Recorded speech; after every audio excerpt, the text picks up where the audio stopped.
Good morning, guys. My name is Sean Dexter, and I welcome you back to the Mango Grove for your daily Bitcoin, Ethereum, and Chainlink analysis video.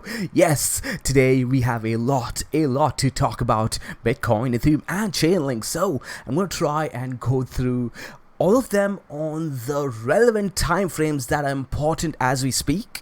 And hey, we're also going to be doing it a little bit different today. We're going to start with Chainlink, then do Ethereum, and wrap up with Bitcoin. But I do recommend you guys check out the previous two videos that we did this week, especially since they were a lot more educational, a lot more in-depth. Yesterday's video, by the way, got a lot of great feedback from those of you who are serious about trading. I posted the video earlier in the day too, so some of you may have missed it because Krisha posted a video too right after. So please go ahead and check that out. We talked about a little bit more than just technical analysis in there. We talked about trading mindset, trading execution, and how those things can be really important. And if you guys are really serious about trading, take those things seriously, spend some time reflecting on all of that, because as this bull market establishes itself, it's gonna be increasingly more important. Alright, so with that being said, let's go ahead and get started. Man, it's such a beautiful day today. It is sunny and it's cool, that cool breeze. I'm getting like Christmas vibe. We're 1 month and a few days away from Christmas, my favorite time of the year. And hey, no more snowy Christmases for me. I'm not trying to put down those snowy Christmases, those white Christmases that you guys love so much, but hey, I tried that out for a good 12 years and it wasn't my thing. I'm more of a beach Christmas guy and I'm going to be enjoying one of those again this year. Ooh, I'm getting excited. Alright, anyways, let's go ahead and get started. Here we have the Mango Research dashboard, and so I'm going to go ahead and show only the coins that we're going to be talking about today: Bitcoin, Ethereum, Link, and yeah, that's pretty much it, right? In fact, I do wanted to take a... Okay, I just noticed that Litecoin has been doing pretty well. Good, almost 40% up now since November 8th. So the past 12 days, it's been trending, and I haven't been... Perhaps we'll go ahead and take a look at Litecoin too this week. Oh, by the way, guys, for those of you who are in the C program, start keeping an eye on the Mango Seed Plays channel that you guys have access to. I'm going to start posting my trade ideas again in there, kind of like how I did during the altcoin rally, where there were so many freaking trade opportunities showing up, and there were some really good ones that we had to kind of be fast on, right, to act on those. And hey, it kind of gets hard to do a video on every single opportunity that shows up. We kind of got to cover Bitcoin and Chainlink every single day, right? So with that being said, let's go ahead and get started. Again, like I said, I'm interested in Bitcoin, Ethereum, and Chainlink for today. This is the interesting thing, guys. LINKBTC on the 4-day time frame is still showing a short trend, right? Since November 5th, it's still been in a downtrend according to the Mango Research dashboard. However, if we switch on over to the 12-hour time frame, we're going to go ahead and see, let me go to my favorites. You're going to see that LINKBTC has switched long today, and what do you know? If you guys remember from yesterday's video too, we were beginning to get interested in Link. A few days ago, I did add to my Chainlink position on the Bitcoin pairing, or rather I should say based on the Bitcoin pairing, and we were looking for a few things to happen on the LINKUSD pairing to get our next position in, right? But the Bitcoin pairing was giving us that heads up that hey, things might start turning around on the LINKUSD pairing as well, and we are seeing that as we speak. In fact, we're about to close a candle in around 10 minutes, so I kind of want to wrap up this video really quickly because I might be interested in a trade on Link in the next few hours. So let's go ahead and start off with Link over here. I have my LINKBTC pairing right over here. We're looking at the 12-hour as we speak, but I'm going to switch on over to the weekly really quickly for you guys. And right over here, you guys can see that we've been following a very simple strategy when pertaining to Link, right? We've been simply waiting very patiently, the Mango way, for Link to come down to this rising trend line over here. And every time it did, it has proven to be a really good buy opportunity. If you guys remember, we bought somewhere around here, we bought somewhere around here too, accumulated a really nice position during this consolidation. Link popping towards the upside. I do remember over here saying that, hey, there's a good freaking 80% move that Link can be having over here, and it actually went and did it really quickly, but it took patience, right?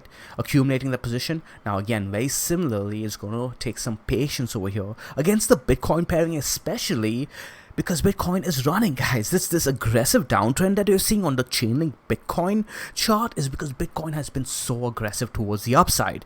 When we go ahead and look at the LINKUSD chart, we're going to see that, hey, it's a different picture, right? It's a very different picture. But we were using this chart over here as a foundation to get an idea as to when would be a good time to be bottom fishing against the weekly chart, right? Because the weekly isn't in a downtrend just yet, guys. Look at this. Let me go ahead and draw it out for you guys. We are still in a uptrend until we do something like this.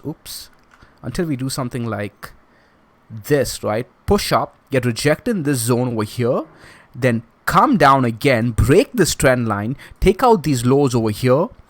I will not be calling this a weekly downtrend. I know some people are, and that's completely fine. You can look at your trend analysis in different ways, right?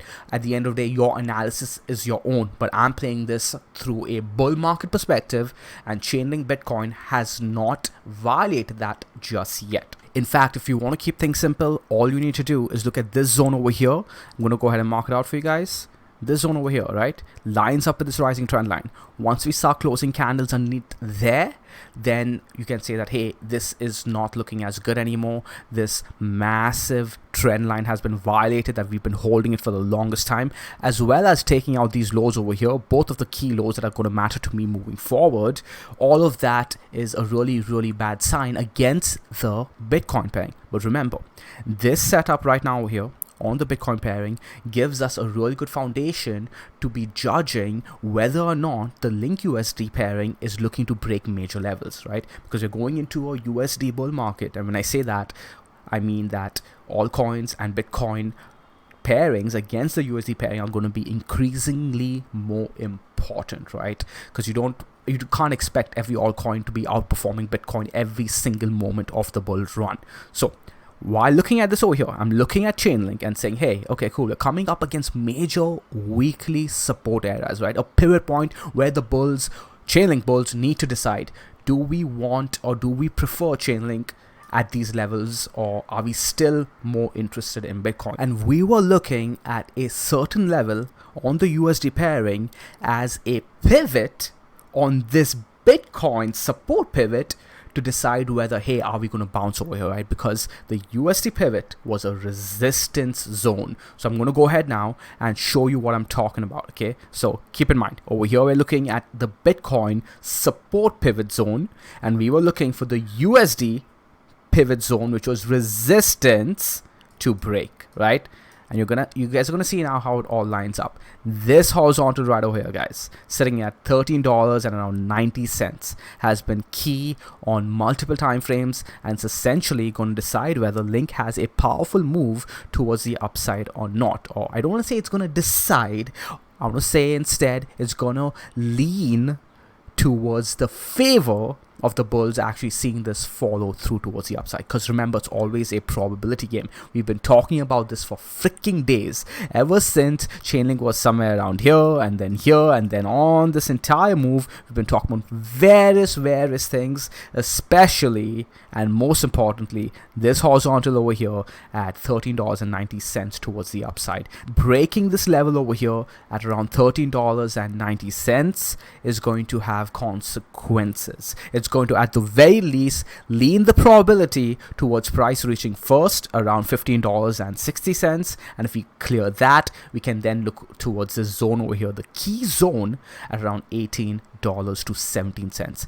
Furthermore, what's really important, and what I'm gonna like out of this, is that all of you get to see another example of a bearish pattern, quote unquote, breaking towards the upside, right? Because a lot of pattern traders who don't really know how to pattern trade will be looking at this and saying, hey, this is bearish, and I'm going to be shorting on every bounce. And what's been happening? On every bounce, price just keeps drifting higher and higher, right? Unless they're playing the pattern within the range, and that's completely fine. But those are Not the pattern traders I'm talking about. I'm talking about the pattern traders who are looking for this to break towards the downside.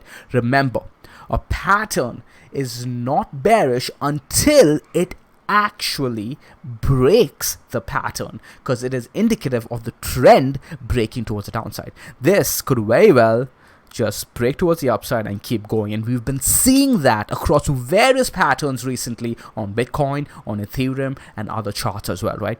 Do we see that over here again on Chainlink?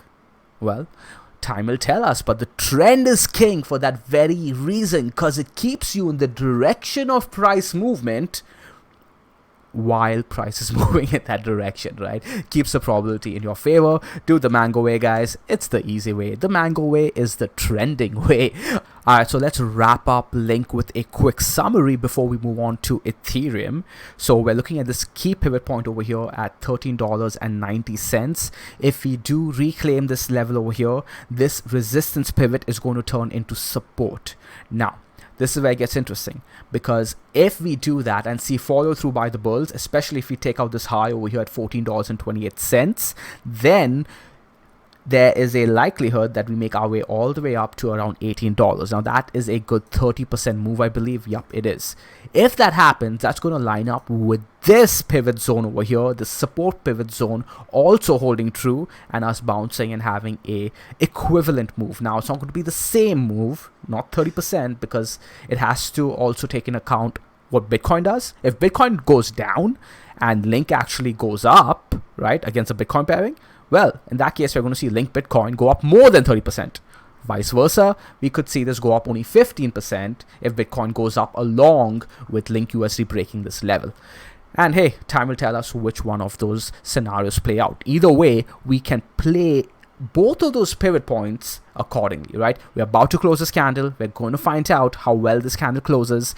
This daily closing like this, as well as taking out the high over there, is likely going to have follow through very, very soon. So I'm excited to see how this plays out. And hey, I'm actually interested in taking a trade off this level based on how the next couple of 4-hour candles close. Okay, so that's Link USD. Let's move on to Ethereum USD. Now, I've already spent okay, I love this chart. So the reason I'm talking about Ethereum today is because, well, Ethereum made a move, a significant move, taking out this high over here. Let me zoom out a little bit first, just to give you guys some context of how we've been playing Ethereum. We've been playing Ethereum a lot like Chainlink, but we've not had to be as patient, right? Because Ethereum has given us our trade very, very recently. A few weeks ago, we got a big position in when we added at around $309, right? Somewhere average there. So before that, I did have an Ethereum position, but it was not big enough for me to actually feel a portfolio difference.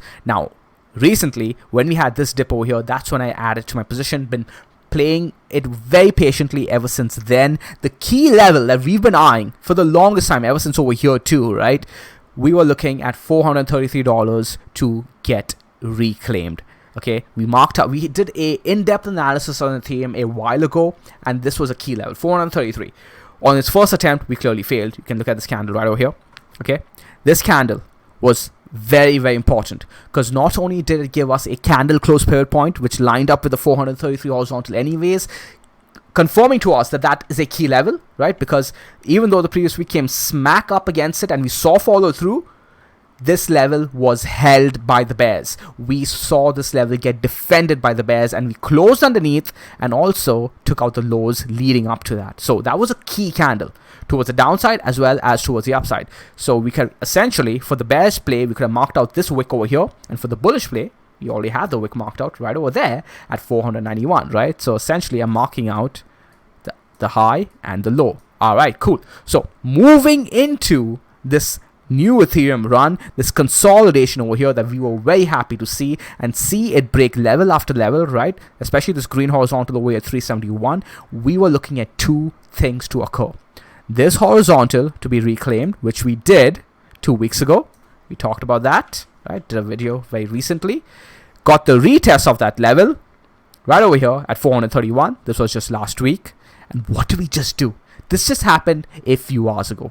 we took out that pivot point high. Okay, with that, I'm looking at the next level as a target now on the weekly, which is coming in at around $550. Now, this is happening faster than even I expected it to happen, and that's always the case with Ethereum, right? I've talked about that.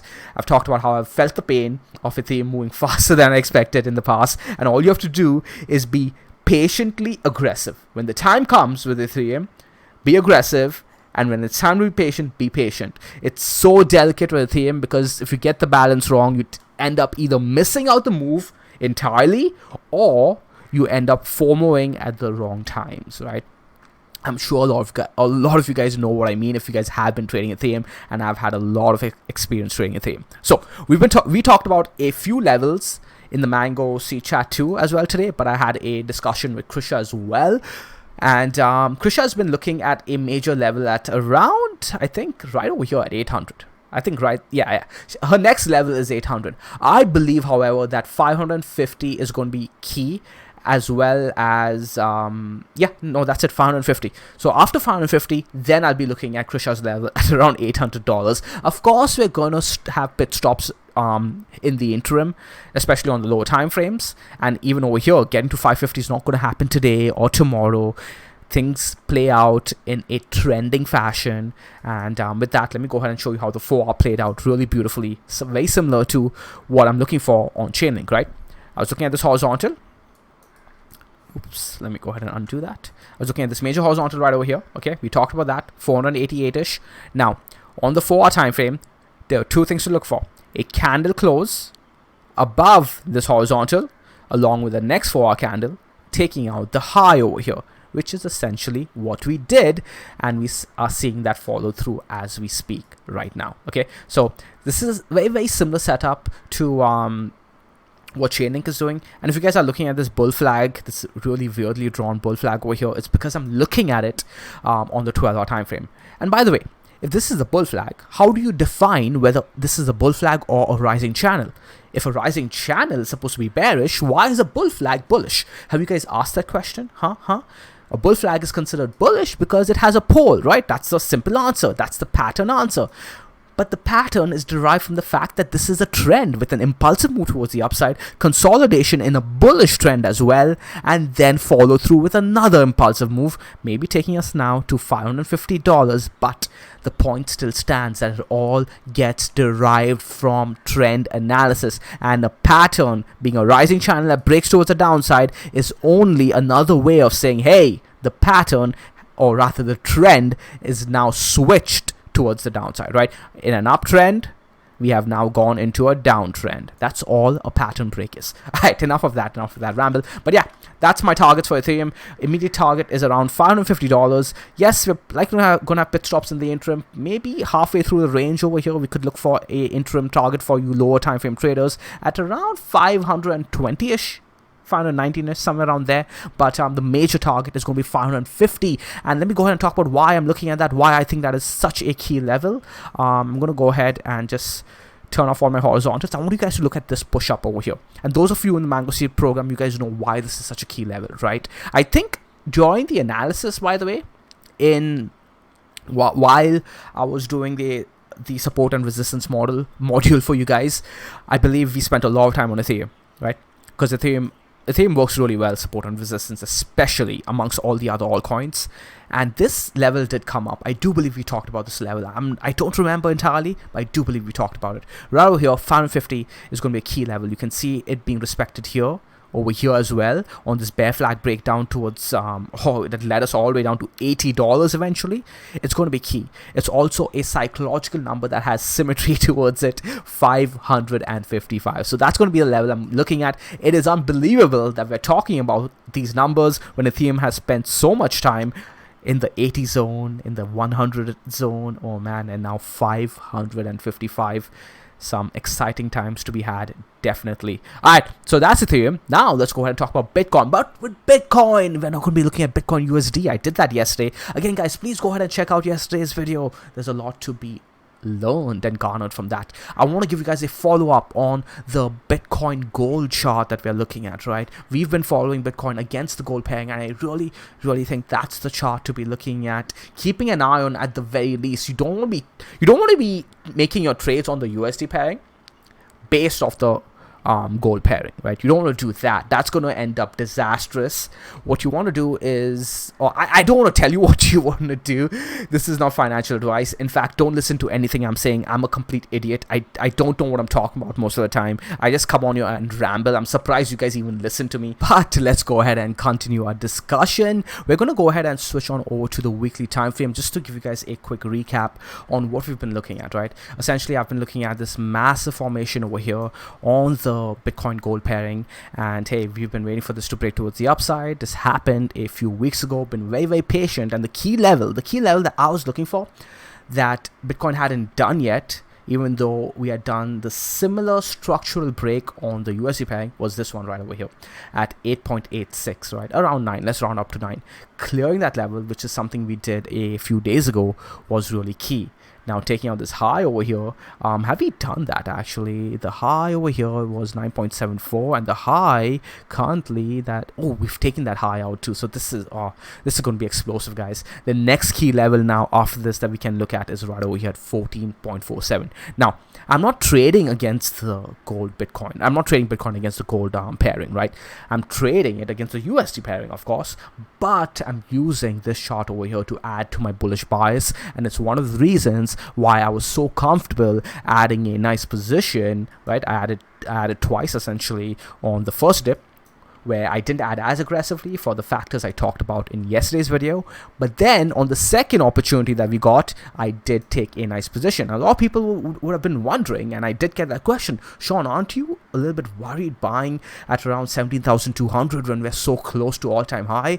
And yes, that's a factor that you should be looking at when making your decision, but that can't be the sole thing that you're looking at, right? I could have very well been wrong on this trade, and it could have dumped. And that's fine, but I'm following my rules, I'm following my system, I have a plan in mind, I'm looking at various things, and this is why you don't trade anything in isolation. So, yeah, right over here, we're looking at Bitcoin, and we got 3 opportunities to buy 17,200. You guys know how important I valued that 17,200 level, right? We talked about it on the 4-day chart right over here.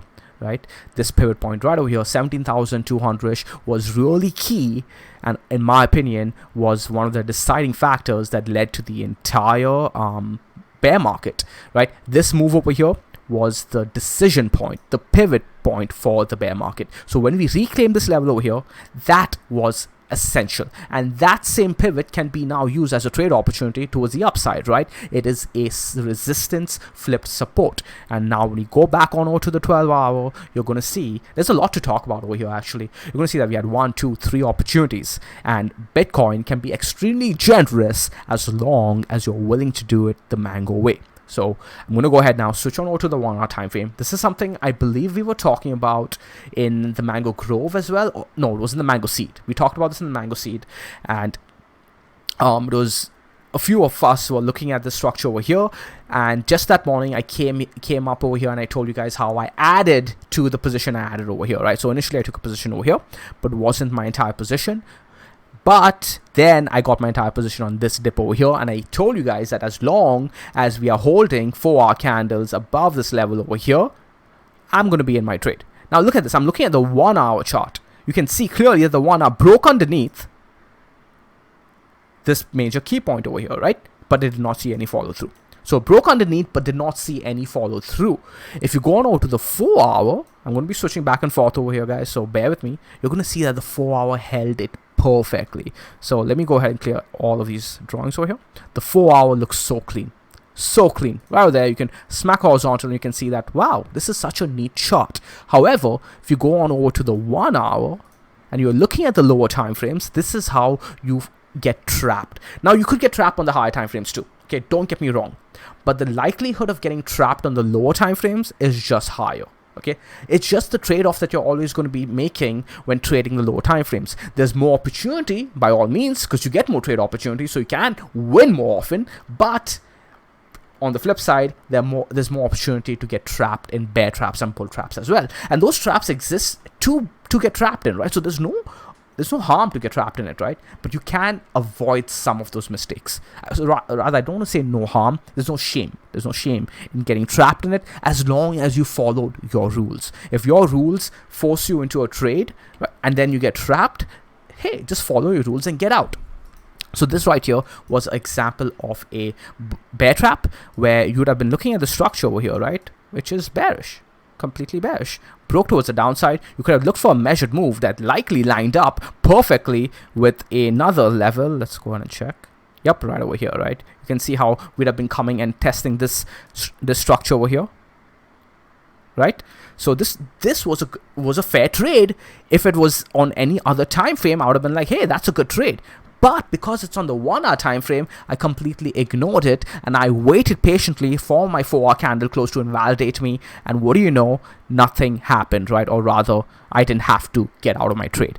Alright, cool. So now let's go ahead and talk about what Bitcoin is currently doing. We bounced off that 17,200 level 3 times and we're back now right up against this zone over here. In fact, does look like we've closed the last 4 hour candle right above it at 18,270. So this was a pretty good close, a really good close. In fact, lines up with the 12 hour candle close, I do believe. Oof.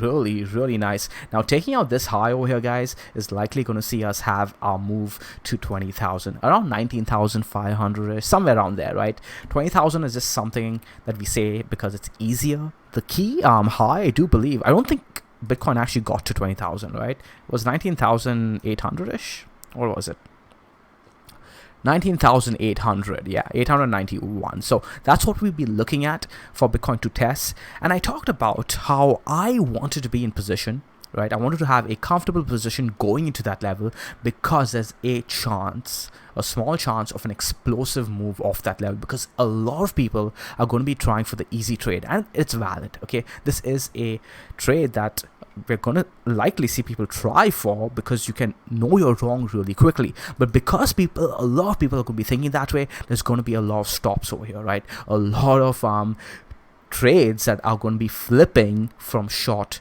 back on over to long. Because remember, guys, when you short the market, okay, when you are taking a short position, you are essentially borrowing Bitcoin from the exchange. All right, you're borrowing, okay, but let's say you're invalidated really quickly above the 20,000 level. Let's say Bitcoin gets to 21,000. You're like, damn, this isn't going my way. What do you do then? Well, essentially, you're going to be having to buy back your Bitcoin, because when you borrowed to sell, right, to short Bitcoin, you have to borrow from the exchange and then you sell into the market for your short position. Okay, that's the part I forgot to mention. So you borrow first and then you sell. Okay, then when the trade goes against you, you have to give back your Bitcoin, or you face the situation that you have to give it back at a much higher price. Either way, at some point, you have to turn from a seller into a buyer. Okay, remember, all sellers eventually turn into buyers when they are leverage trading. Okay, so if they are wrong quickly, and they're going to know that they're wrong very quickly over here, if we see a spill up over this 20,000 level, they are going to be turning into buyers. So all the short positions are going to be turning into buyers. And I want to be in position over there for that move in case we see a big spill towards the upside, in which case I'll be vigilant to take some profits out of my position. Because the last thing I want to do is have the FOMO of wanting to get into position while Bitcoin is actually going parabolic and having a blow off top, right? You don't want to be looking to be a buyer over there. Over there, you may want to be looking to be a seller, but you don't want to be looking to be a buyer because you might face something like this. Remember what happened over here? Right. So anyways, yeah, that's pretty much it for Bitcoin. Is there anything else I want to talk about? I did get a lot of questions as to how I'm comfortable buying Bitcoin at 17,200. A lot of people PM me about it. It just comes with experience, guys. Also, I'm feeling comfortable for a few other reasons too, right? Let me turn on the Mango dynamic. This thing has been giving us some really good buy opportunities the entire time, and as long as we are staying in equilibrium with these dotted lines over here, I'm comfortable buying around there, right? Switching on over to the 12 hour 2, it's a lot tighter. better, a lot more in equilibrium. And yeah, I'm just following my system, following all the other indications that we're getting from other indicators and all our technical analysis that we've been honing over the past years now. Guys, this is going to be the time where we begin to see the difference between traders who are taking this seriously, wanting to learn and have been learning over the past months or years, and the traders who just wing it and try to enter the market because things are going up. Don't take this market for granted. All right? The worst thing is to be a loser, right? When I say loser, is you're losing money. I don't mean, hey man, you're a loser. No, the worst thing is to lose money in a bull market. While prices are going up and you're losing money because you don't understand the foundations of risk management. In fact, even leverage trading, a lot of people are going to get sucked into leverage trading without understanding how to actually use it, right? I have an entire module on leverage trading because there's so much more to it than people think, okay? The way we use leverage in Mango is a way to mitigate risk, not to add more risk, right? Crypto has enough risk, guys. You don't need to use leverage to add further risk to your trading. You can use leverage trading to protect yourself and enjoy increased profits, right? Anyways, I've been rambling far too much today. I do apologize. Guys, my name is Sean Dexter. I hope you guys enjoyed this video. Throw it a like, throw a subscribe. See you guys in the next one. Bye.